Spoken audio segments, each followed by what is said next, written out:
남편은 내가 곧 다시 기어들어올 것이라 확신하며 나를 집에서 쫓아내고 모든 카드를 정지시켰다. 하지만 일주일이 지나도록 내게서 전화 한 통 없었다.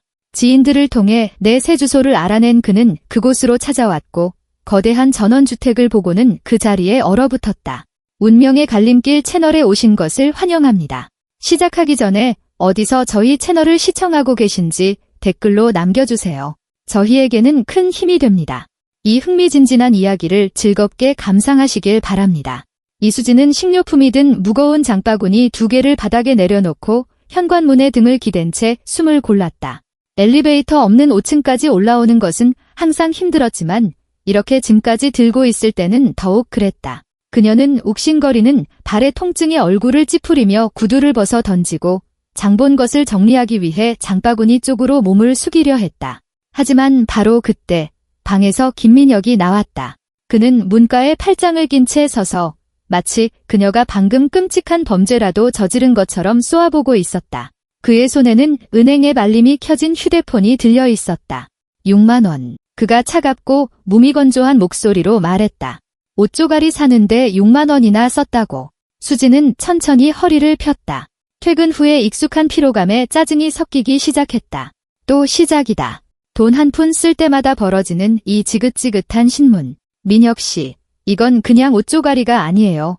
그녀는 가벼운 트렌치코트를 벗으며 조용히 대답했다. 출근할 때 입을 블라우스가 필요했어요. 입던 게 너무 낡아서요. 출근할 때 그는 비웃었다. 그 비웃음에는 온기라고는 조금도 없었다. 당신이 일하는 그 도서관에서 누가 당신을 쳐다본다고? 신문이나 읽으러 오는 어르신들, 그분들이 당신이 뭘 입든 무슨 상관인데? 수지는 입술을 꽉 깨물었다.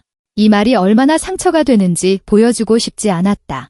예전에는 민혁이 그녀의 직업에 대해 이런 식으로 경멸적으로 말한 적이 없었다.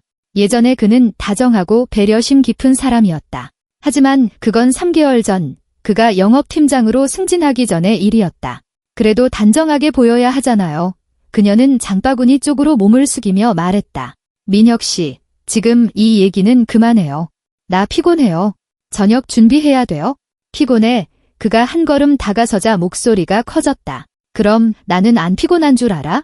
아침부터 밤까지 죽어라 일하고 팀 전체를 이끌고 온갖 문제를 해결하는데 당신은 여기서 내 돈으로 무슨 블라우스 따위를 사고 있잖아. 당신 돈. 수진이 허리를 펴며 맞섰다. 마음속에서 무언가 툭 하고 끊어지는 느낌이 들었다. 민혁 씨, 나도 일해요. 당신보다 적게 벌지는 몰라도 나도 우리 생활비에 보태고 있어요. 내가 보태는 돈. 그가 소리내어 웃었다. 악의적이고 모욕적인 웃음이었다. 고작 180만 원 버는 주제에.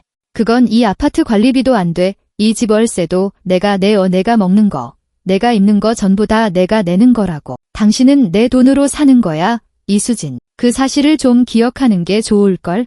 그녀는 말없이 그를 바라보았다. 10년을 함께 살아온 남자를.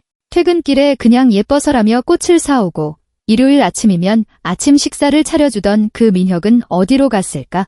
그녀의 도서관 일이 사람들에게 지식으로 가는 길을 열어주는 중요한 일이라고 말해주던 그는 어디로 사라졌을까? 언제부터 이렇게 잘난 체하고 차가운 타인이 되어버린 걸까? 나는 당신이 돈 쓸 때마다 일일이 보고하라고 하지 않잖아요. 수지는 목소리가 떨리지 않도록 애쓰며 말했다. 왜 당신은 나한테 그걸 요구하는 거죠? 여긴 내 집이니까. 민혁이 언성을 높이자 수지는 움찔했다. 우리가 결혼하기 전에 내 돈으로 산 내 집이라고. 당신은 내 은혜로 여기서 사는 거야. 알겠어? 부엌에서는 고장난 수도꼭지에서 물방울이 뚝뚝뚝 떨어지고 있었다. 규칙적이고 집요한 소리. 평소라면 그 소리가 짜증났겠지만 지금은 세차게 뛰는 제 심장 소리에 묻혀 거의 들리지 않았다. 그녀의 손이 떨려와 들키지 않으려 손가락을 꽉꽉 찢겼다. 당신 요즘 왜 이러는지 정말 모르겠어요. 그녀가 속삭였다. 그 승진 이후로 완전히 다른 사람이 됐어요. 사람이 너무 변했다고요? 변하긴 뭐가 변해. 민혁이 잘라 말했다. 그냥 내가 어떤 사람인지 드디어 깨달았을 뿐이야. 근데 당신은 여전히 그 수준에 머물러 있잖아. 대학생 알바비나 버는 도서관 사서. 수지는 눈물이 목구멍까지 차오르는 것을 느꼈지만 울지 않으려고 안간힘을 썼다. 지금은 안 된다. 이 사람 앞에서는. 그녀는 몸을 숙여 장바구니에서 식료품을 꺼내기 시작했다. 우유 한 팩, 빵, 샐러드용 채소. 이건 뭐야? 민혁이 그녀 손에 들린 작은 꾸러미를 가리켰다. 치즈요, 수진이 대답했다. 고르곤졸라, 당신 좋아하잖아요. 얼만데? 네, 얼마냐고. 이 치즈 얼마 주고 샀냐고? 15,000원이요? 민혁 씨, 당신이 제일 좋아하는 거잖아요. 당신 기분 좋게 해주려고 샀어요.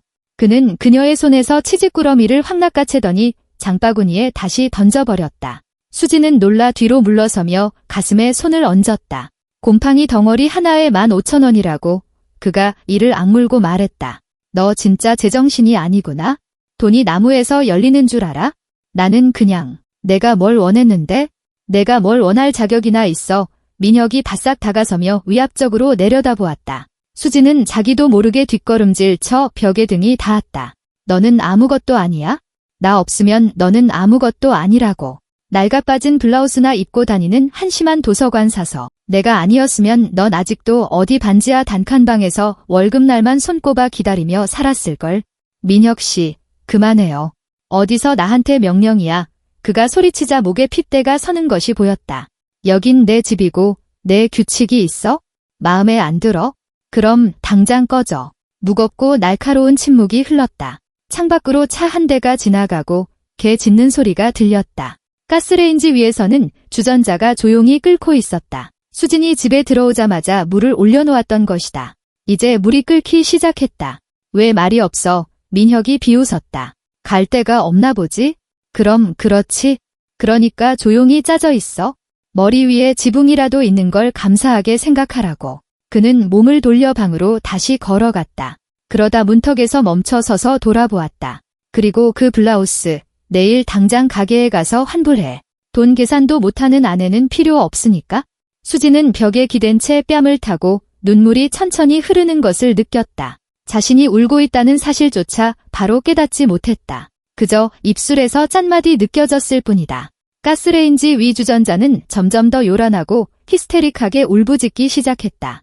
그녀는 천천히 다가가 가스 불을 껐다. 뜨겁고 축축한 김이 얼굴을 감쌌다. 정말 지쳤다. 이 끝없는 비난에 경멸이 섞인 목소리에 민혁이 매일같이 그녀에게 주입하는 자신의 무가치함에 지쳐버렸다. 3개월 동안 그녀는 참았다. 곧 괜찮아질 거라고, 그가 정신을 차리고 예전의 남편으로 돌아올 거라고 희망했다. 하지만 그는 돌아오지 않았다. 수지는 손등으로 눈물을 닦고 말없이 냉장고 선반에 식료품을 정리하기 시작했다. 손은 기계적으로 움직였지만 머릿속에는 단 하나의 생각만이 맴돌았다. 내가 정말 아무 가치도 없는 사람일까? 저 사람 말이 맞는 걸까? 그날 저녁 두 사람은 침묵 속에서 식사했다. 민혁은 휴대폰에 콜을 받고 앉아 가끔씩 부하 직원들이 얼마나 멍청한지, 무능한 사람들과 일하는 게 얼마나 힘든지에 대해 투덜거렸다. 수지는 듣는 둥 마는 둥 고개를 끄덕였다. 그녀는 샐러드에 넣을 토마토를 썰면서 생각했다. 예전에는 저녁을 먹으며 대화를 나눴었다. 그날 있었던 일, 계획, 꿈에 대해 이야기했다. 하지만 이제 두 사람 사이에는 건널 수 없는 심연이 존재했고 수지는 그 심연을 어떻게 메워야 할지 알 수 없었다. 나 내일 늦을 거야. 민혁이 화면에서 눈을 떼지 않은 채 툭 던졌다. 거래처랑 미팅 있어? 아마 늦게 들어올 거야. 알았어요. 수진이 조용히 대답했다. 그리고 이번 주에 성과급 지급이 좀 늦어진다니까. 허리띠 졸라매. 블라우스나 치즈 같은 쓸데없는 거 살 생각 말고. 수지는 칼을 내려놓고 수건에 손을 닦았다. 민혁 씨, 저 그 블라우스 정말 필요했어요. 입던 게 너무 낡아서.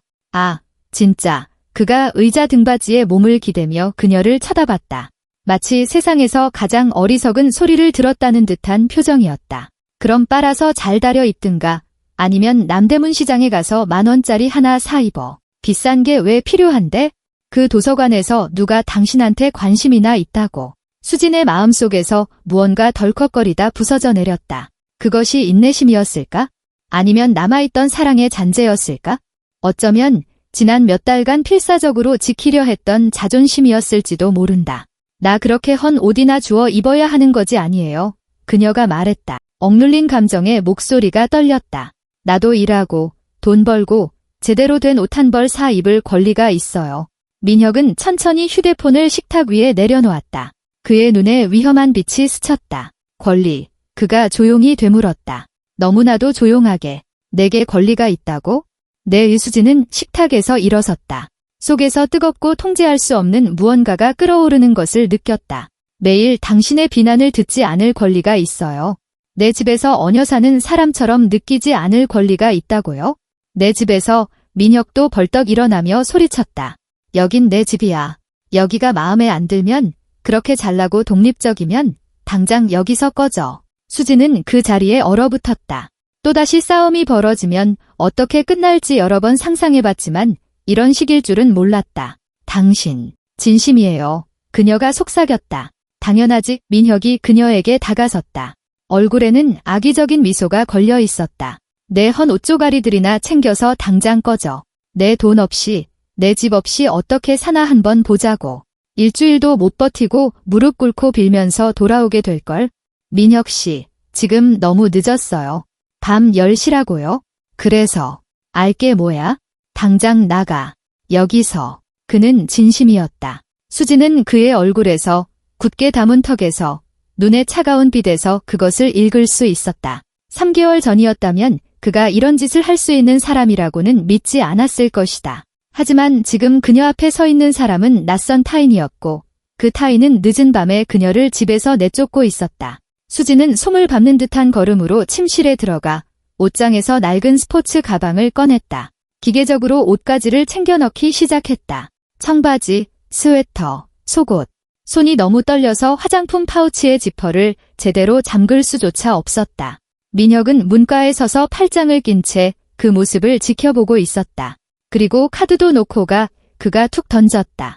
공용 카드. 수지는 지갑에서 신용카드를 꺼내 화장대 위에 올려놓았다. 그녀에게는 월급 통장 체크카드가 하나 더 있었지만 다음 월급날까지는 2주나 남았고 잔고는 거의 바닥이었다. 남은 돈은 식료품과 바로 그 블라우스를 사는데 거의 다 썼다. 휴대폰도 놓고 민혁이 덧붙였다. 요금 내가 내잖아. 네. 수진이 돌아보았다. 민혁 씨, 휴대폰 없이는 내 피 같은 돈으로 하나 사든가? 그렇게 독립적이시라며. 그녀는 말없이 휴대폰을 카드 옆에 내려놓았다. 가방에는 꼭 필요한 물건들이 담겨 있었다. 수지는 트렌치코트를 걸치고 가방을 들었다. 민혁 씨, 그녀는 문 앞에서 멈춰서서 말했다. 당신은 내가 정말 기어들어올 거라고 생각해요. 그가 비웃었다. 생각하는 게 아니라 알아. 길어야 3일이야. 살 곳도 없고 돈도 없다는 걸 깨닫고 나면 바로. 수지는 고개를 끄덕였다. 속은 얼음장처럼 차가워졌지만 그럼 3일 뒤에 봐요. 그녀는 조용히 말하고 문 밖으로 나섰다. 민혁은 그녀가 마음을 바꿀까 봐 두렵다는 듯이 현관 앞까지 따라 나왔다. 그녀의 등 뒤로 문이 철컥 닫히자 자물쇠가 돌아가는 소리가 들렸다. 한 번, 그리고 또 한 번. 그녀는 어두운 계단참에 가방 하나를 든 채 서서 어디로 가야 할지 몰랐다. 엘리베이터는 여전히 작동하지 않았다. 희미한 전등 불빛만이 비추는 계단은 어둠 속으로 끝없이 이어지는 듯했다. 아래층 어딘가에서 문이 쾅 닫히고 사람들의 목소리가 들려왔다. 수지는 천천히 한 계단 내려가기 시작했다. 한 걸음 내디딜 때마다 마음속의 냉기는 더 커져갔다. 가을밤의 쌀쌀함 때문이 아니었다. 방금 일어난 일을 깨달으면서 오는 한기였다. 그녀는 돈도 없이 휴대폰도 없이 늦은 밤에 그냥 그렇게 쫓겨났다. 건물 밖으로 나오자 차가운 바람이 얼굴을 때렸다. 수지는 몸을 움츠리며 코트깃을 단단히 여몄다. 머리 위에서는 가로등이 희미하게 빛나고 있었다. 멀리서 사이렌 소리가 울렸다.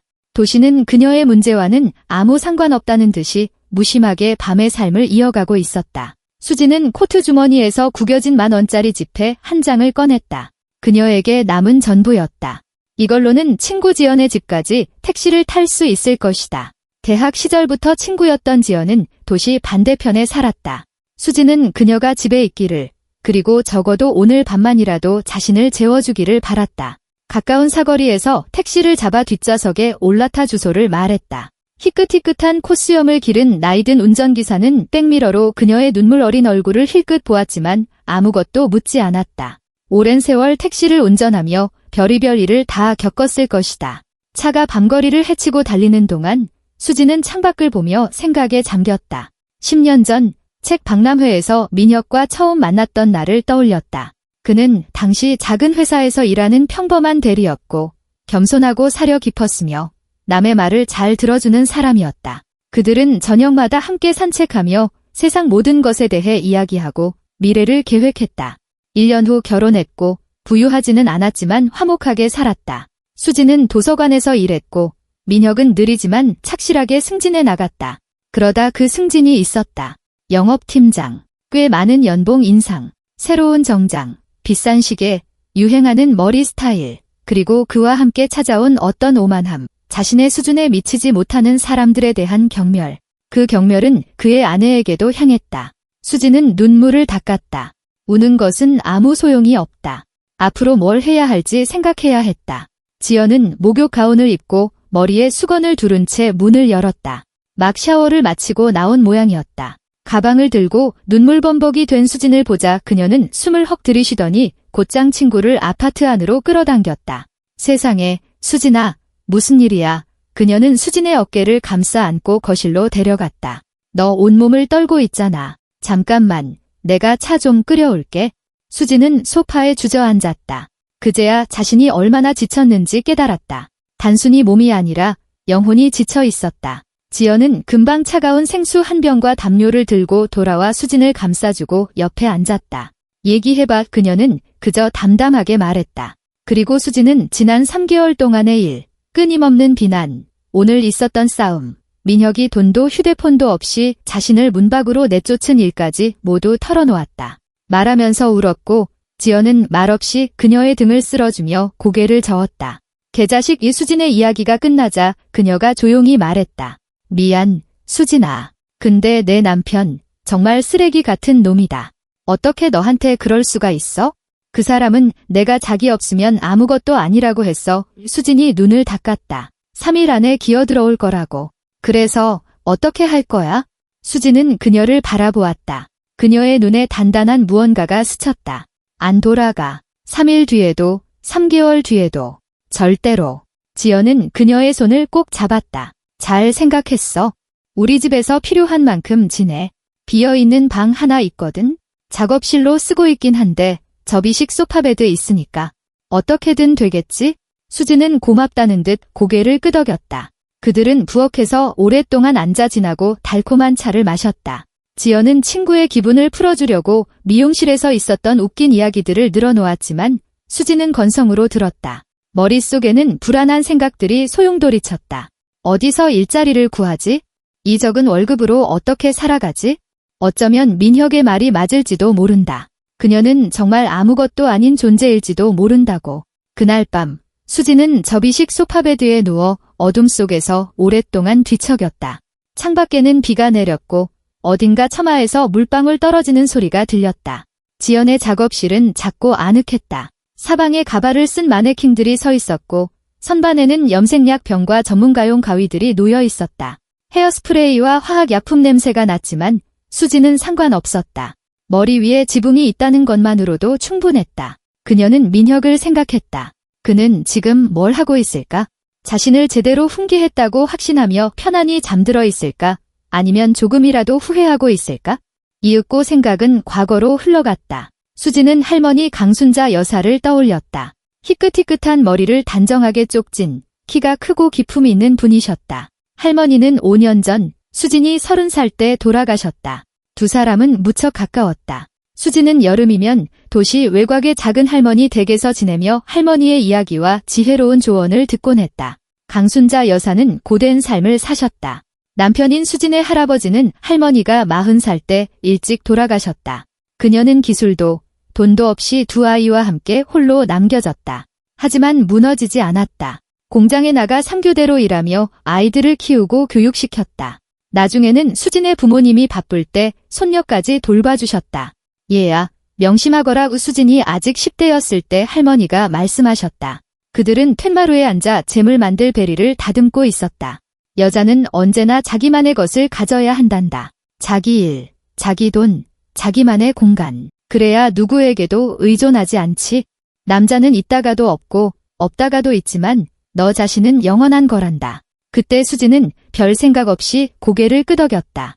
16살 소녀에게 그런 이야기는 지루한 어른들의 잔소리처럼 들렸다. 하지만 지금 낯선 집의 소파베드에 누워 어둠 속에 잠겨 있자 그 말씀이 떠오르며 가슴이 철렁 내려앉았다. 자기만의 것. 할머니는 그녀에게 유산을 남겨주셨다. 크지는 않았지만 그래도 유산이었다. 평생 한 푼, 두 푼 모으신 은행 예금과 할아버지가 공장에서 평생 일한 대가로 받았던 교회의 땅 한 떼기. 수지는 그 사실을 거의 잊고 있었다. 민혁도 물론 알고 있었지만 그 주제를 꺼낸 적은 한 번도 없었다. 유산은 결혼 전에 수진 개인의 명의로 되어 있었고 법적으로 그녀의 고유 재산이었다. 수지는 벌떡 소파베드에 앉았다. 심장이 빠르게 뛰기 시작했다. 서류. 예금 통장과 땅 문서 서류는 어디에 있지? 그녀는 그것들을 따로 파일에 넣어 옷장 맨 위 칸, 낡은 사진 앨범 더미 아래에 두었던 것을 기억해냈다. 민혁은 그곳을 뒤지는 사람이 아니었다. 아침, 동이 트자마자 수지는 지연이 깨지 않도록 조용히 일어났다. 옷을 입고 아파트 밖으로 나왔다.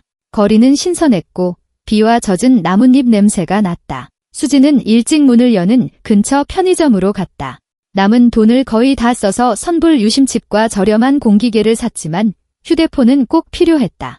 지연의 집으로 돌아오니 그녀는 부엌에서 아침을 먹고 있었다. 지연아, 나 집에 좀 다녀와야겠어. 수진이 말했다. 민혁 씨 출근했을 때 서류 몇 개만 가지고 오려고. 내가 같이 가줄까? 지연이 샌드위치를 내려놓았다. 혹시 그 사람 거기 있으면 어떡해? 아니야. 분명히 출근했을 거야. 아침 10시부터 중요한 미팅 있다고 어제 그랬거든. 금방 다녀올게. 지연은 자신의 낡은 자동차 키를 건네주었다. 그녀는 오늘 어디 갈 계획이 없었다. 수지는 익숙한 아파트로 차를 몰고 가 5층까지 올라갔다. 마치 불법적인 일이라도 저지르는 것처럼 심장이 세차게 뛰었다. 분명 자신의 집이고 자신의 물건인데도 문 앞에서 그녀는 잠시 멈췄다. 혹시 민혁이 아직 집에 있으면 어떡하지? 미팅을 빼먹었으면. 하지만 안에서는 아무 소리도 들리지 않았다. 수지는 가방에서 자신의 열쇠 꾸러미를 꺼냈다. 어제 민혁이 홧김에 챙기는 것을 잊은 모양이었다. 문은 쉽게 열렸다. 아파트는 정적과 퀴퀴한 공기로 그녀를 맞았다. 부엌 싱크대에는 더러운 식기들이 쌓여 있었다. 민혁이 아침을 먹고 치우지 않은 모양이었다. 수지는 침실로 들어가 옷장을 열었다. 모든 것이 제자리에 있었다. 그녀의 손이 맨 위 선반으로 뻗어 사진 앨범 아래 파일 가장자리를 더듬었다. 파일을 꺼내 열었다. 서류들이 그대로 있었다. 강순자 여사 명의의 예금 통장과 수진에게 명의가 이전되었다는 메모, 그리고 파주시에 위치한 80평 넓이의 토지 소유권 증명서. 수지는 빠르게 서류들을 훑어보았다. 모든 것이 제대로 정리되어 있었다. 그녀는 파일을 가방에 쑤셔 넣고 주위를 둘러보았다. 더 가져갈 것이 있을까? 사진들. 하지만 무슨 소용인가? 그 삶은 끝났다. 수지는 들어올 때처럼 조용히 아파트를 나와 문을 잠갔다. 지연의 집으로 돌아가는 길에 은행에 들렀다. 대기줄은 천천히 줄어들었다. 수지는 초조하게 가방끈을 만지작거렸다. 마침내 창구에서 그녀의 번호를 불렀다. 화려한 화장을 한 젊은 은행원이 서류를 받아들고 컴퓨터를 들여다보았다. 네, 예금이 있네요. 그녀가 말했다. 강순자님 명의로 되어 있다가 이수진님께 상속된 예금입니다. 이자 포함해서 총액이 그녀가 화면을 보았다. 8,230만 원입니다. 수지는 숨을 멈췄다. 8,230만 원이 그렇게 큰 금액이 있을 거라고는 생각도 못했다. 할머니가 평생 조금씩 모으신 돈에 오랜 세월 이자가 붙어 제법 큰 돈이 되어 있었다. 예금을 해지하시겠어요? 은행원이 물었다. 수지는 고개를 끄덕였다. 아니, 이 돈을 함부로 쓰지는 않을 것이다. 이것은 할머니의 저축이자 그녀의 마지막 선물이다. 하지만 지금 이 돈은 새로운 삶의 시작이 될 수 있었다. 30분 후, 수지는 새 체크카드를 들고 은행을 나왔다. 발밑에 단단한 땅이 생긴 기분이었다. 부자는 아니지만 그렇다고 빈털터리도 아니었다. 시작할 미천이 생겼다. 다음 이틀 동안 그녀는 바쁘게 움직였다. 먼저 인터넷에서 교회 토지 매매 전문 부동산 중개인의 연락처를 찾았다. 전화를 걸어 만날 약속을 잡았다. 50대쯤 되어 보이는 정장을 차려입은 비즈니스적인 분위기의 여성 중개인이 와서 땅을 둘러보았다. 위치가 좋네요. 그녀는 잡초가 무성한 땅을 둘러보며 말했다. 근처에 숲도 있고 강도 멀지 않고요. 전기 기반 시설도 다 들어와 있네요. 좀 방치되긴 했지만 그건 문제 안 됩니다. 이쪽 땅은 잘 팔려요. 아마 2억 5천만 원 정도는 금방 받을 수 있을 겁니다. 급하게 팔아야 해요. 수진이 그녀의 눈을 똑바로 쳐다보았다. 아주 급하게요. 최대 일주일 안에요. 중개인은 생각에 잠겼다. 일주일이라. 가격을 조금 내리면 구매자는 금방 찾을 수 있을 겁니다. 2억 3천에 3일 안에 계약하죠. 괜찮으시겠어요? 수진은 동의했다. 잃을 것이 없었다. 중개인은 약속을 지키는 사람이었다. 이틀 뒤 그녀에게서 전화가 왔다. 구매자 찾았습니다. 집 지으려는 젊은 부부예요. 그리고 다음 날 수진은 법무사 사무실에 앉아 서류에 서명하고 있었다. 돈은 그날 바로 그녀의 계좌로 입금되었다. 이제 그녀에게는 3억 원이 넘는 돈이 생겼다. 불과 일주일 전만 해도 비현실적으로 느껴지던 금액이었다. 그날 저녁 수진은 지연과 부엌에 앉아 앞으로 어떻게 할지 의논했다. 아파트 월세를 얻을 수 있겠다. 지연이 제안했다. 그 돈이면 괜찮은 원룸 없고도 생활비가 충분히 남을 거야. 나도 그 생각해봤어.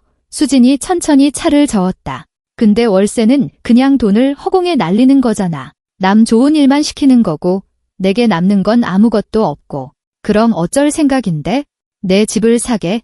수진이 눈을 들었다. 작고 소박하더라도 내 집이여. 누구도 나를 쫓아낼 수 없는 온전히 내 소유인 곳. 지연은 고개를 끄덕였다. 괜찮은 생각이야. 근데 서울에서 그 돈으로 집을 사려면 고시원이거나 진짜 외곽에 있는 작은 오피스텔 정도일 텐데. 서울 밖은 어때? 수지는 휴대폰을 꺼내 매물을 검색하기 시작했다. 봐봐. 여기 전원주택이 매물로 나왔어. 15평에 대지는 60평. 딱 2억 8천만 원이래. 솔빛 마을. 전철 타면 서울에서 30분 거리야.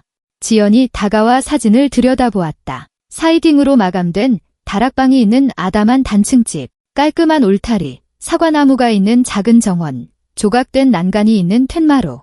예쁘다 그녀가 인정했다. 근데 거기서 혼자 살면 무섭지 않겠어? 아니, 이수진이 단호하게 말했다. 무섭지 않아. 난 이제 두려워하는 것에 지쳤어. 다음 날 아침, 그들은 집을 보러 갔다. 인상 좋은 얼굴의 나이든 집주인 할머니가 대문 앞에서 그들을 맞았다. 어서 와요. 들어와요. 그녀가 초대했다. 집 좋아요. 튼튼하고. 30년 전에 남편이랑 같이 지어서 애들 키우며 살았지? 이제 영감은 가고 애들은 다 분가해서 나 혼자 있기엔 너무 힘들어. 그래서 팔고 딸네 집으로 들어가려고. 그녀는 그들을 데리고 집을 구경시켜 주었다. 1층에는 방 2개, 부엌, 화장실이 있었다. 위층 다락방에는 지붕에 창문이 난 밝은 방이 하나 더 있었다. 가구는 낡았지만 튼튼했다. 거실에는 벽난로가 있었고 난방용 가스 보일러도 있었다. 모든 것이 잘 작동했다. 수지는 툇마루로 나와 주위를 둘러보았다. 조용했다. 정원에서 새들이 지저귀는 소리와 멀리서 개 짖는 소리만 들렸다. 공기는 신선했고 풀과 사과 향기가 났다. 창밖은 항상 차량 소음과 술 취한 이웃의 고함 소리로 시끄러웠던 도심의 답답한 아파트와는 너무나 달랐다. 이 집으로 할게요. 수진이 집주인을 돌아보며 말했다. 할머니가 미소 지었다. 잘 생각했어요. 새 인생 시작하기에 좋은 곳이지. 계약은 3일 만에 신속하게 이루어졌다. 수진은 돈을 이체하고 서류에 서명하고 열쇠를 받았다. 그리고 마침내 그녀는 자신의 집 앞에 자신의 열쇠를 손에 쥐고 서서 이 모든 것이 현실이라는 사실을 믿을 수 없었다. 지연이 이사를 도와주었다. 짐은 많지 않았다. 가방 하나와 책이 든 상자 2개가 전부였다. 그들은 함께 창문을 닫고 먼지를 털고 침대에 새 침구를 깔았다. 저녁이 되자 집은 이미 사람이 사는 온기로 가득 찼다. 자, 집주인 양반, 지연이 수진의 어깨를 감싸 안았다. 마음에 들어? 수진은 고개를 끄덕였다. 그렇다. 그녀는 만족했다. 지난 몇 달 만에 처음으로 평온하고 안전하다고 느꼈다. 그녀에게는 자신의 집, 자신의 돈, 자신의 삶이 있었다. 민혁은 그녀를 무너뜨리지 못했다. 오히려 그가 그녀를 밀어붙인 덕분에 마침내 자신을 믿게 되었다. 저녁에 지연이 돌아간 후 수지는 툇마루에 앉아 담요를 두르고 차를 마셨다. 마을 위로 땅거미가 내리고 이웃집 창문에 하나둘 불이 켜졌다. 아주 가까운 곳에서 시냇물 흐르는 소리가 들렸다. 조용하고 평화롭고 좋았다. 수진은 휴대폰을 꺼내 지연이 소개해준 변호사의 번호를 눌렀다.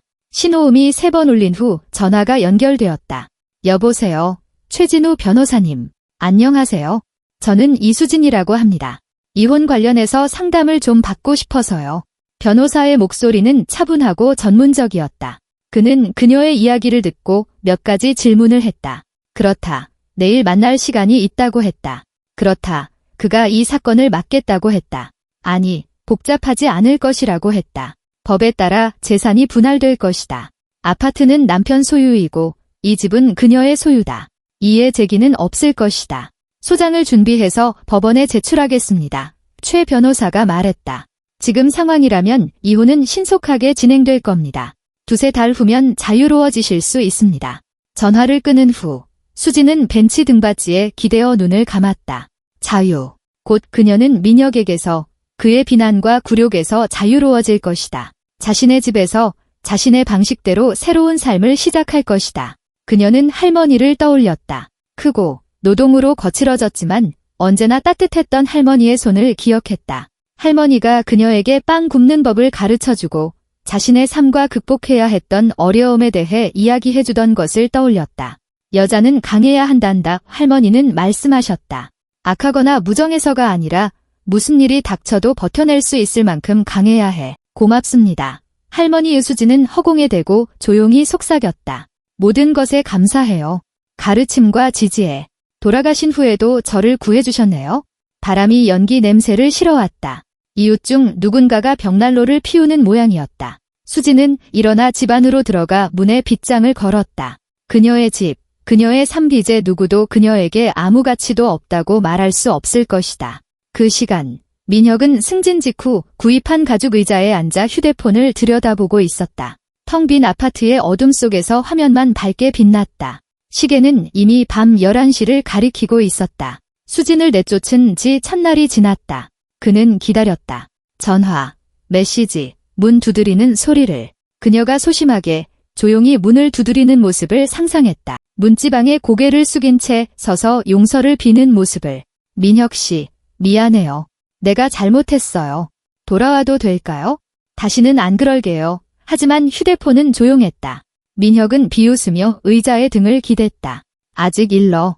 그녀는 고집이 세다는 걸 그는 알고 있었다. 아마 친구 중 누군가의 집에서 하룻밤 잤을 것이다. 지금쯤 체면을 지키면서 어떻게 돌아올지 고민하고 있겠지. 괜찮아. 하루 이틀이면 나타날 거야. 갈 데가 어디 있겠어? 그는 일어나 아파트를 서성였다. 익숙지 않은 정적이 흘렀다. 보통 이 시간이면 수지는 무언가를 하고 있었다. 부엌에서 그릇을 달그락거리거나 TV를 켜거나 책장을 넘기는 소리를 냈다. 하지만 지금은 죽음 같은 침묵만이 흘렀다. 어쩐지 불편했다. 민혁은 냉장고를 열었다. 텅 비어 있었다. 정확히는 거의 텅 비어 있었다.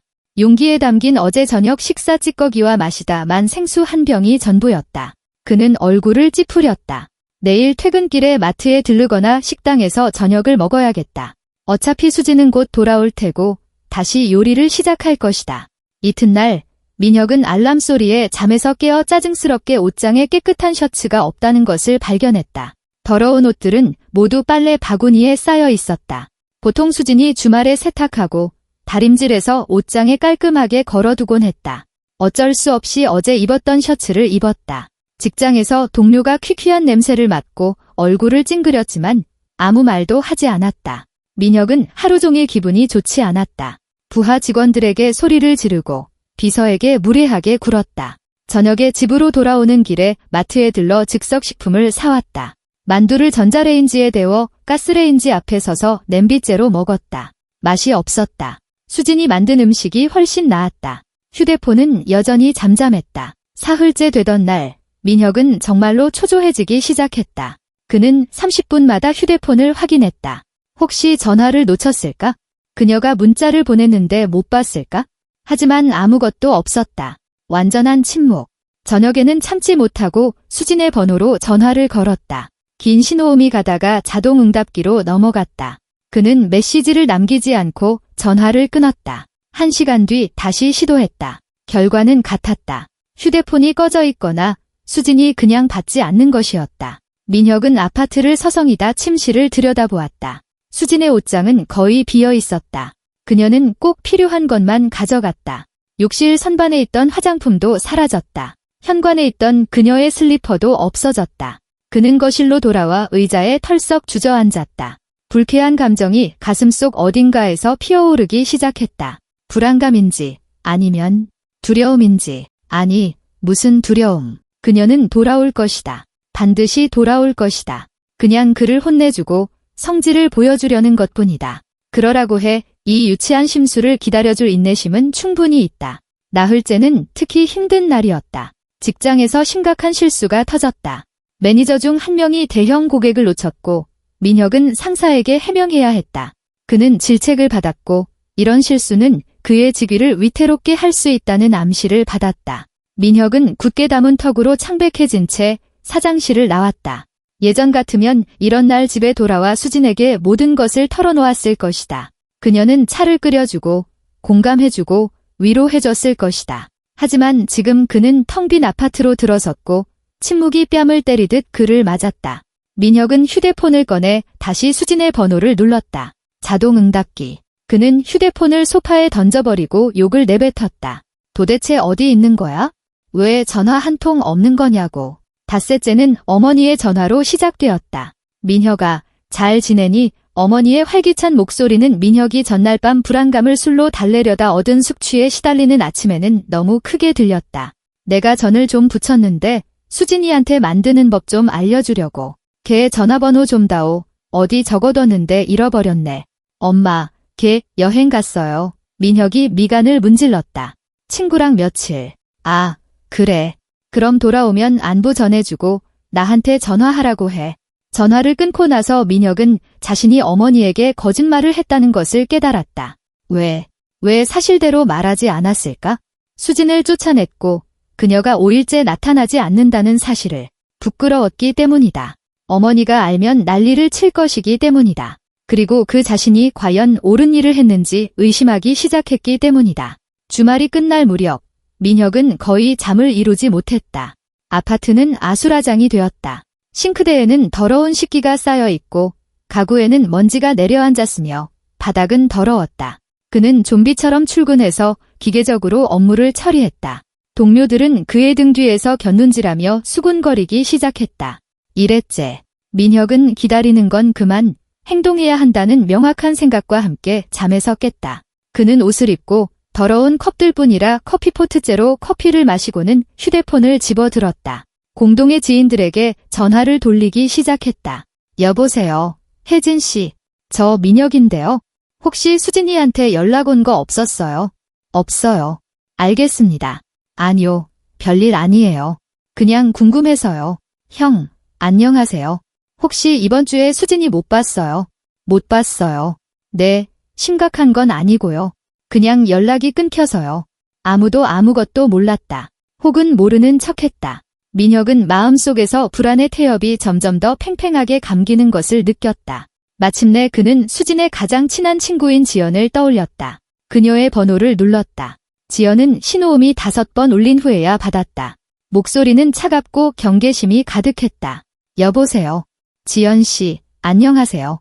저 민혁이에요. 혹시 수진이 어디 있는지 아세요? 알아요. 어디 있는데요? 그건 알아서 뭐 하게요? 민혁은 이를 악물었다. 지연의 말투는 노골적으로 적대적이었다. 지연 씨, 수진이는 제 아내입니다. 어디 있는지 알 권리가 있어요? 아내, 지연의 목소리에 비웃음이 섞였다. 한밤중에 돈도 휴대폰도 없이 길거리로 내쫓은 인간한테서 들으니 참 웃기네요. 난 그냥 버릇 좀 고쳐주려고. 축하해요. 버릇 잘 고치셨네요. 이제 자유로우시겠어요. 끊습니다. 잠깐만요. 민혁이 목소리를 높였다. 지연 씨, 주소가 필요해요. 어디 있는지 말해줘요. 절대 안 돼요. 그리고 다시는 전화하지 마세요. 그녀는 전화를 끊어버렸다. 민혁은 휴대폰을 침대에 던져버리고 방을 서성였다. 분노가 마음속에서 들끓었다. 두려움과 어떤 새롭고 낯선 감정과 뒤섞여서 그것이 후회였을까? 아니, 그럴 리가. 그는 옳았다. 그녀가 잘못했다. 그녀는 그의 돈을 낭비했고 무례하게 굴었다. 그는 그녀를 혼낼 권리가 있었다. 그런데 왜 이렇게 기분이 더러운 걸까? 민혁은 책 박람회에서 처음 만났던 날을 떠올렸다. 수지는 헌책방 부스 앞에 서서 낡은 윤동주의 시집을 넘기고 있었다. 그가 다가가 시를 좋아하냐고 물었다. 그녀는 회색 비대, 지적이고 선한 눈을 들어 그를 보며 미소 지었다. 그는 그 미소에 반했다. 소박하게 가까운 사람들만 모여 치렀던 결혼식을 떠올렸다. 수지는 베일 없이 심플한 하얀 원피스를 입고 들꽃 부케를 들고 있었다. 그가 어색하게 반지를 끼워주자 그녀는 웃으며 속삭였다. 괜찮아. 긴장하지 마. 우린 잘 해낼 거야. 3년 전 그가 독감으로 알아누웠을 때 그녀가 그의 병상 곁을 지켰던 것을 기억했다. 물수건을 갈아주고 닭죽을 끓여주고 심심하지 않게 책을 읽어주었다. 열이 오를까 봐 밤새 잠도 자지 못했다. 언제부터 그는 이렇게 변했을까? 언제부터 자기 아내를 모욕하고 하찮게 여기는 그런 인간이 되었을까? 민혁은 창가로 다가가 거리를 내려다보았다.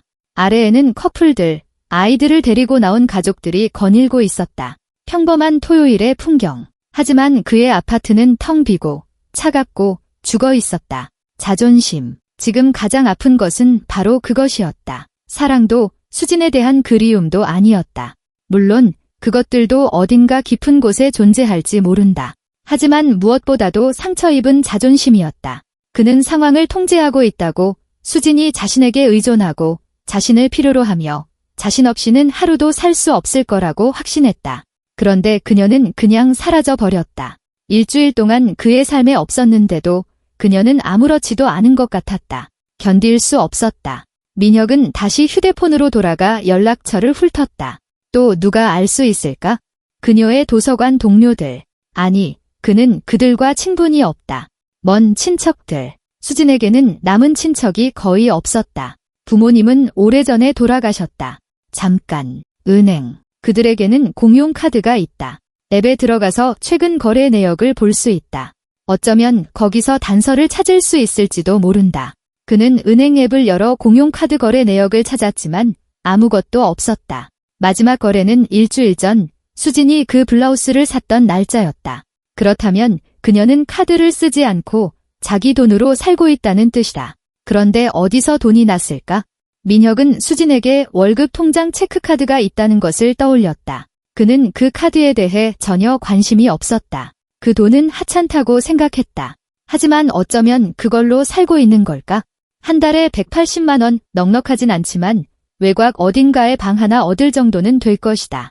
그는 그녀가 허름한 고시원 같은 곳에서 접이식 침대에 몸을 웅크리고 한 푼 한 푼 세고 있는 모습을 상상했다. 그리고 어째서인지 그 모습에 기분이 더욱더 나빠졌다. 수진에 대한 동정심 때문이 아니라 김민혁의 아내가 그런 환경에서 산다는 사실 때문이었다. 사람들이 그가 아내를 빈곤 속으로 내몬 잔인한 사람이라는 것을 알게 되면 뭐라고 생각할까? 아니, 이건 안 된다. 그녀를 찾아야 한다. 대화하고 어쩌면 사과까지도.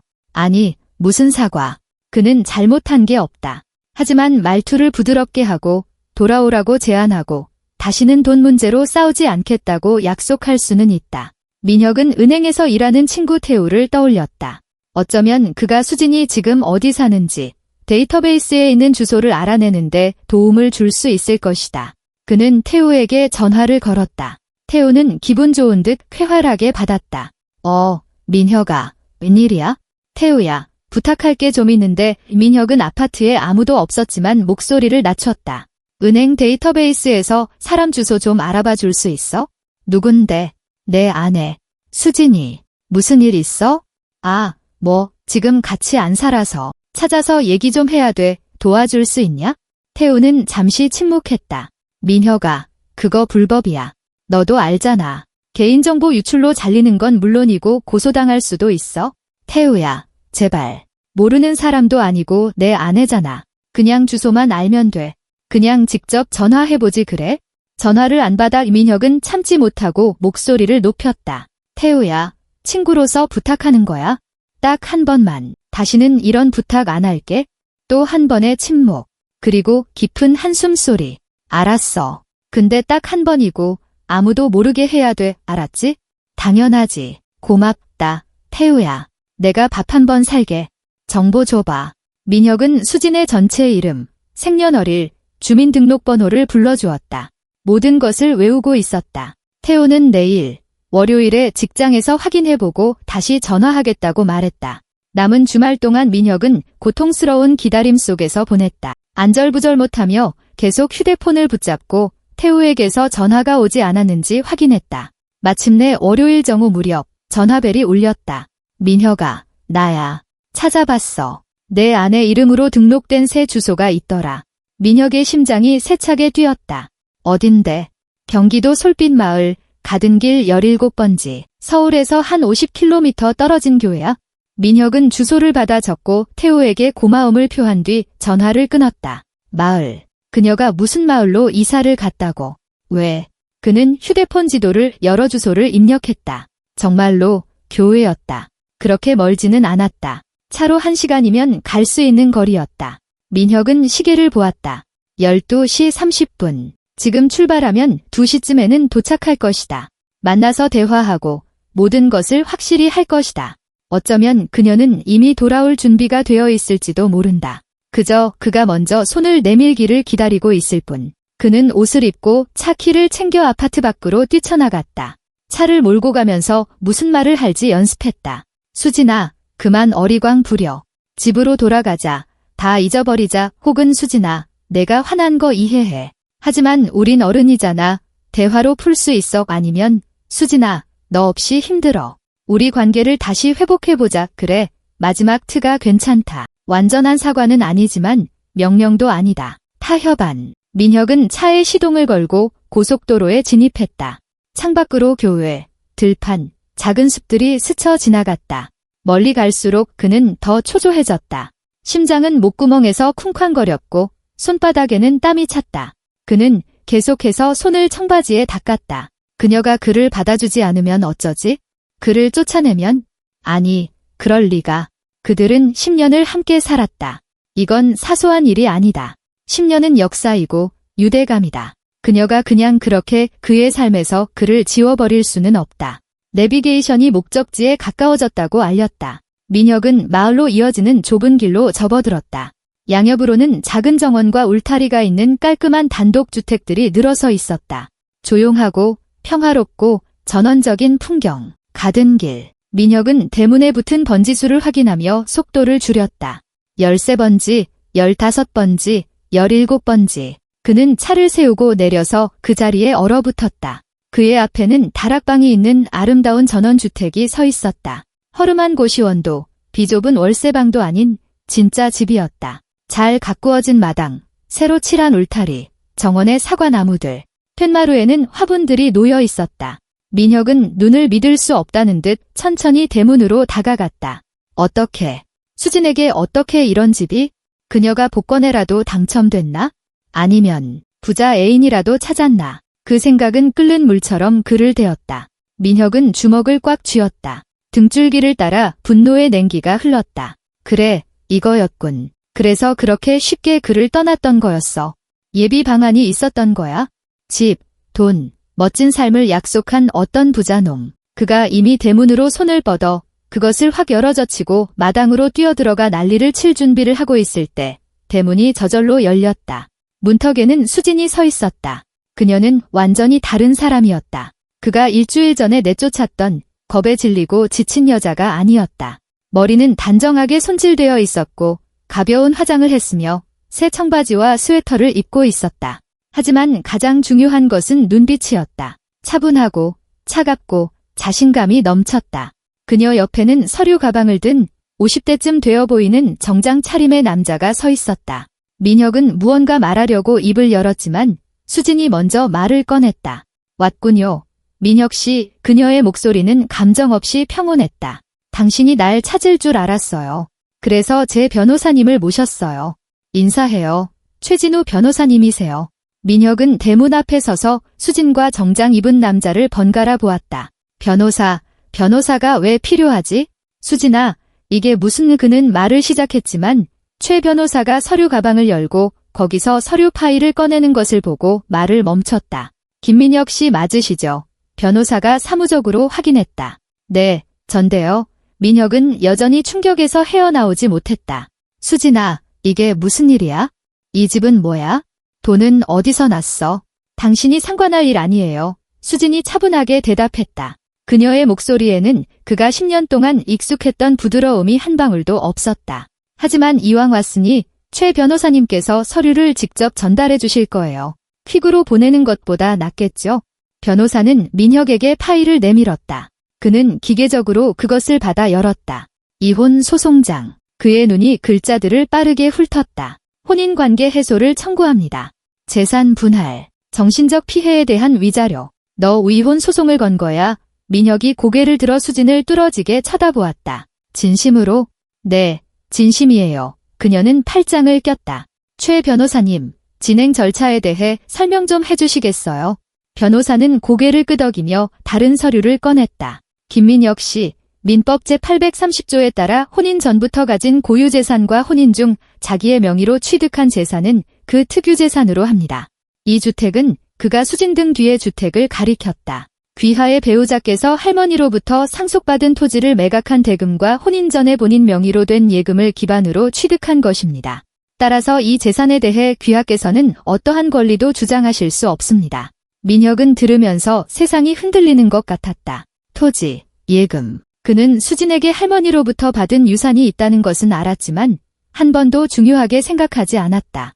푼돈이겠거니 생각했다. 그런데 그녀가 얼마였는데? 그가 쉰 목소리로 물었다.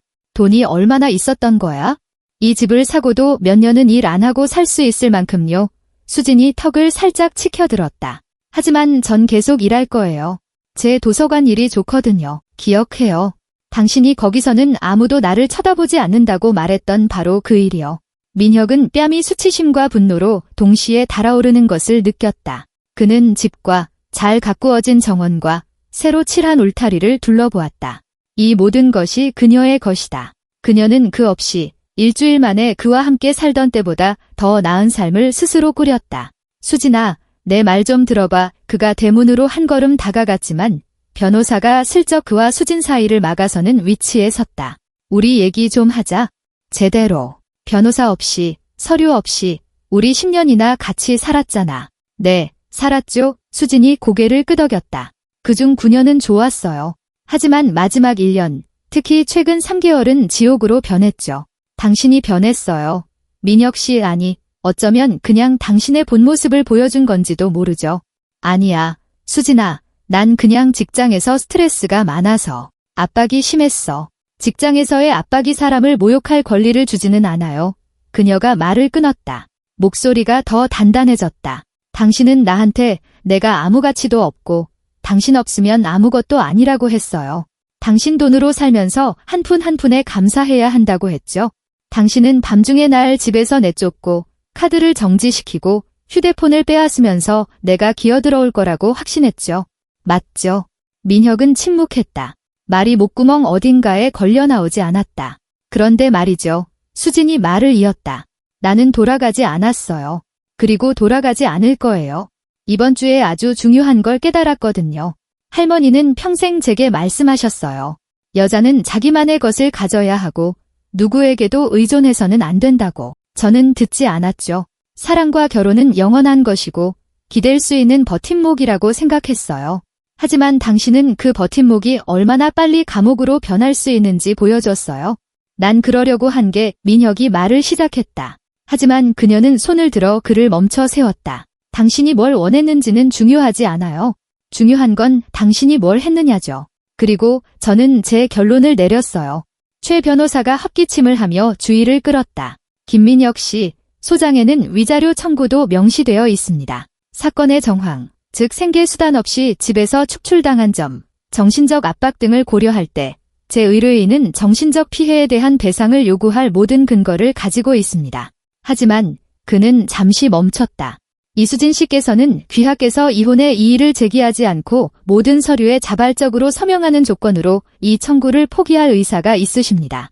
민혁은 두 사람을 번갈아 보며 속이 꽉 조여드는 것을 느꼈다. 이것은 굴욕이었다. 타는 듯한 진짜 굴욕. 그는 자신의 아내, 아니 전처가 될 여자의 집 대문 앞에 거지처럼 구걸하는 사람처럼 서 있었다. 그녀는 그를 위해서 아래로 내려다보았다.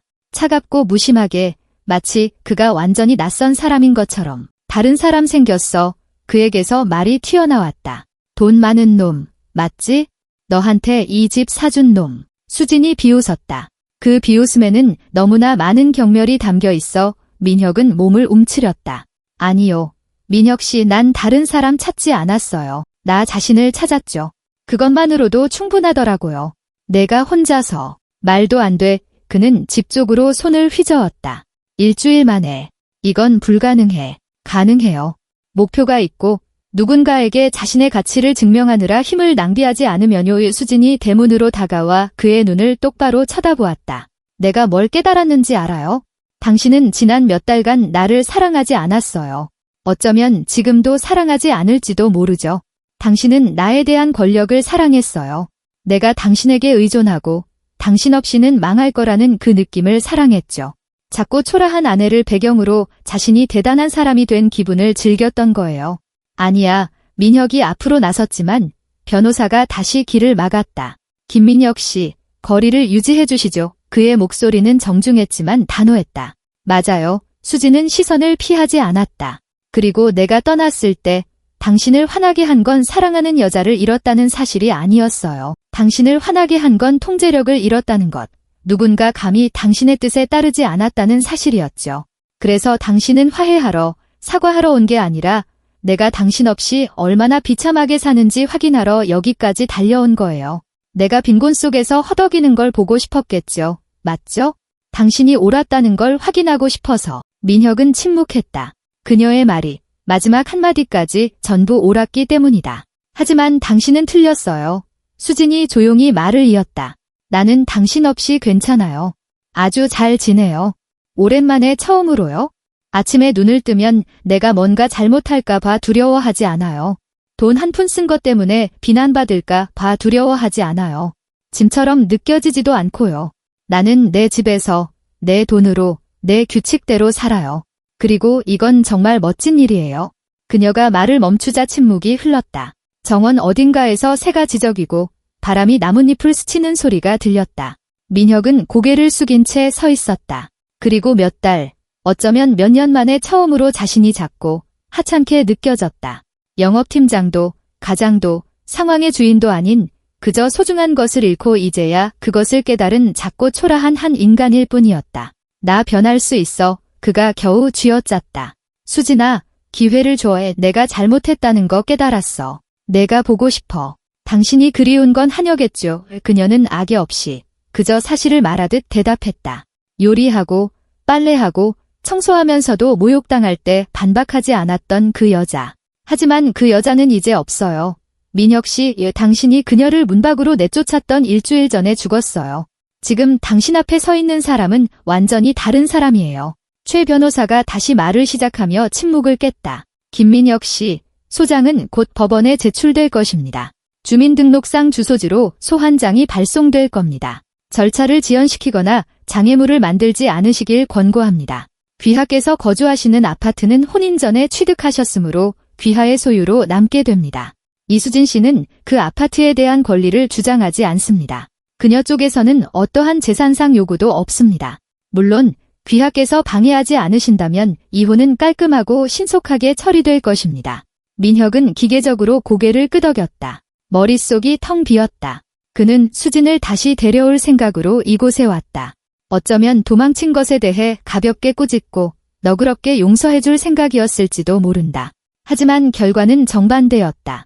나 갈게. 그는 중얼거리며 차를 향해 뒷걸음질 쳤다. 잠깐만요. 수진이 대문으로 다가와 열고는 청바지 주머니에서 열쇠 꾸러미를 꺼냈다. 이거요. 아파트 열쇠. 이제 필요 없어요. 민혁은 열쇠를 받았다.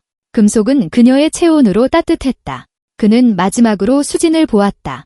그녀의 평온한 얼굴, 흔들림 없는 시선, 당당한 자세. 무언가 말하고 싶었지만 할 말을 찾지 못했다. 그는 몸을 돌려 차로 걸어갔다.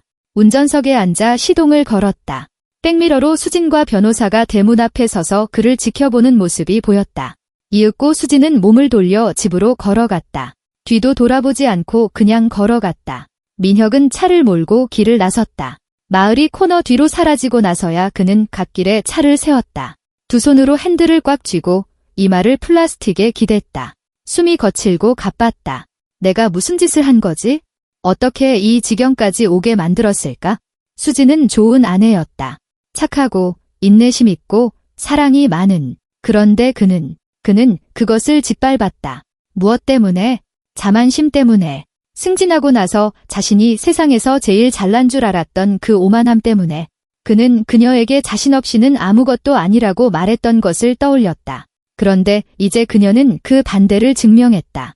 그녀는 그 없이 살아남았을 뿐만 아니라 활짝 피어났다. 반면에 그는 텅 빈 아파트에 자신의 바보 같은 직위와 부풀려진 자존심과 함께 홀로 남았다. 민혁은 휴대폰을 꺼내 그녀의 번호를 누르려다 멈췄다. 무슨 말을 할 것인가? 미안해, 사과하기엔 너무 늦었다. 돌아와. 그녀는 돌아오지 않을 것이다. 그는 그것을 알았다. 그는 휴대폰을 내려놓고 창밖을 보았다. 유리창 너머로 들판과 작은 숲, 드문드문 보이는 집들이 스쳐 지나갔다. 평범한 가을날. 다른 모든 사람에게는 평범한 날이지만 그에게는 생각했던 것보다 훨씬 더 많은 것을 잃어버린 날이었다. 일주일 후, 민혁은 법원으로부터 소환장을 받았다. 법정에 출석해 말없이 형식적인 절차를 들었다. 수지는 법정 반대편에 변호사와 함께 앉아 있었다. 그녀는 그의 쪽을 쳐다보지도 않았다. 판사가 질문을 했고 그들은 대답했다. 모든 것이 신속하고 건조하고 사무적으로 진행되었다. 양측 간에 상호 이의가 있습니까? 판사가 물었다. 없습니다. 수진이 대답했다. 없습니다. 이민혁이 메아리처럼 대답했다. 좋습니다. 공동자녀 및 재산 분쟁이 없고 혼인관계 해소에 상호 동의하는 바, 법원은 이혼 청구를 인용하는 판결을 내립니다. 김민혁과 이수진의 혼인은 금일부로 해소되었음을 선언합니다. 의사봉 소리. 모든 것이 끝났다. 수진은 일어나 서류를 챙기고 변호사와 몇 마디 나눈 뒤 출구로 향했다. 민혁은 그녀를 부르고 싶었지만 차마 그러지 못했다. 그저 그녀가 법정 밖으로 나가는 뒷모습을 바라볼 뿐이었다. 꼿꼿한 등 자신감 있는 걸음걸이. 법정이 텅 빈 후에도 그는 몇 분 더 앉아 있었다.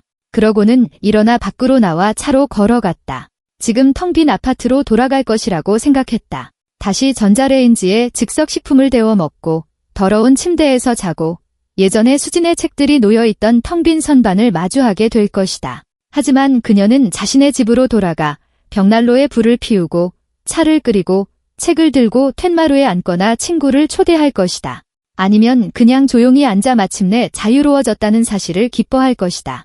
민혁은 차에 앉아 거울에 비친 자신의 모습을 보았다. 피곤한 얼굴, 눈 밑에 그늘, 입가에 씁쓸한 주름. 언제 이렇게 늙어버렸을까? 그는 시동을 걸고 집으로 향했다. 길을 가면서 인생이 참 이상한 것이라고 생각했다. 자신이 모든 것을 통제하고 모든 것이 자신의 계획대로 흘러간다고 생각한다. 하지만 나중에 보면 그저 낭떠러지 가장자리를 걷고 있었을 뿐이고 떨어지기 전까지는 그것을 알아채지 못했다는 것을 깨닫게 된다. 아파트는 여전한 죽음의 침묵으로 그를 맞았다. 민혁은 협탁에 열쇠를 던져놓고 거실로 들어가 가죽 의자에 주저앉았다. 승진 후에 의기양양하게 샀던 바로 그 의자였다. 지금은 그저 비싸지만 의미 없는 가구로만 보였다. 그는 휴대폰을 꺼내 갤러리를 열었다. 낡은 사진들이 있었다. 그들이 처음 만났던 책 박람회에서 수진과 함께 찍은 사진. 그녀는 책 더미를 가슴에 안고 웃고 있다. 그들의 결혼식 사진. 그녀는 심플한 원피스를 입고 그는 정장을 입고 있다. 둘 다 행복해 보인다. 3년 전 바다로 떠났던 여행. 수진이 해변에 서 있다. 바람이 머리카락을 흩날린다. 그녀는 햇빛에 눈을 가늘게 뜨고 미소 짓고 있다. 언제부터 그가 이 미소를 보지 못하게 되었을까? 언제부터 자신이 가졌던 것을 소중히 여기지 않게 되었을까? 민혁은 갤러리를 닫고 휴대폰을 무릎 위에 올려놓았다. 어두워지는 방 안에 앉아 자신이 단지 아내를 잃은 것이 아니라고 생각했다. 그는 돈이나 직위, 신분 때문이 아니라 그저 있는 그대로의 그를 사랑해준 사람을 잃었다. 그런데 그는 그것을 소중히 여기지 않았다. 당연하게 여겼고 그 대가를 치렀다. 창밖 어딘가에서 가로등이 켜졌다. 아파트는 어둡고 조용했다. 민혁은 의자에 앉아 몇 달 만에 처음으로 자신에게 우는 것을 허락했다. 분노나 원망 때문이 아니라 수치심과 아무리 애써도 되돌릴 수 없는 것들이 있다는 쓰라린 깨달음 때문이었다. 그 시간 수지는 자신의 집 툇마루에 담요를 두르고 앉아 있었다. 손에는 허브차 한 잔이 김을 피우고 있었고 옆 벤치에는 펼쳐진 책이 놓여 있었다. 하늘에는 첫 별들이 반짝이기 시작했고 집 안에서는 따뜻하고 아늑하고 정겨운 불빛이 새어나왔다. 그녀는 별들을 바라보며 조용히 미소 지었다. 새로운 삶에, 새로운 가능성에, 새로운 자신에게 미소 지었다. 강해지는 것을 두려워하지 않는 자신의 가치를 아는 언젠가 할머니 강순자 여사께서 그렇게 살라고 가르쳐 주셨던 바로 그 자신에게 고맙습니다. 할머니 예수진은 밤의 정적 속으로 속삭였다. 모든 것에 감사해요. 지혜와 힘을 주셔서, 저 자신보다 더 저를 믿어주셔서. 바람이 정원에서 사과 향기를 실어왔다. 멀리서 개가 짖었고 이웃 중 누군가가 아이들을 집으로 불렀다. 작은 마을의 평범한 저녁 풍경. 평온하고 차분하고 다정했다. 수지는 차를 다 마시고 일어나 집으로 들어갔다.